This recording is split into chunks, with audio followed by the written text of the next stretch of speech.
Hi guys, it's John here at Lexus of Las Vegas again. Today I'm going to be showing you a video of how to do a brake job. First step is to get the pads apart. You spread those apart while bleeding the brake caliper. After you get them spread, then you can remove the pads a lot easier. Check the pads to make sure you get the right ones back in when you put the new pads in. Then you'll remove the caliper. This is an LX570, so the bolts are 17s. Make sure you also remove the bracket bolt for the brake line so it's easier and more flexible so you can get it moved out of the way. After that, you'll remove the brake rotor. You use a 12mm bolt and a 3/8 impact to get it off. Then you'll go cut the rotor. Most people won't have access to a machine like this, but it's a pretty cool process.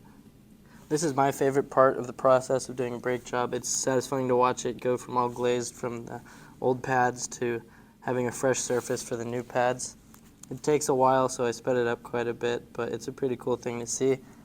After that, you'll go and put the freshly cut rotor back onto the hub and secure it with a lug nut. After that, you'll get all your brake pads put together.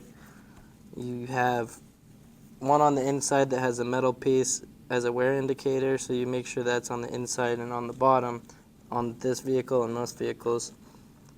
You put a little bit of grease to help hold the shims in place, and then these are two-piece shims that are already together, so it's quick and simple. After that, you'll clean the pins that hold the brake pads in place. Usually just use a wire brush, makes the process pretty quick. After that, you'll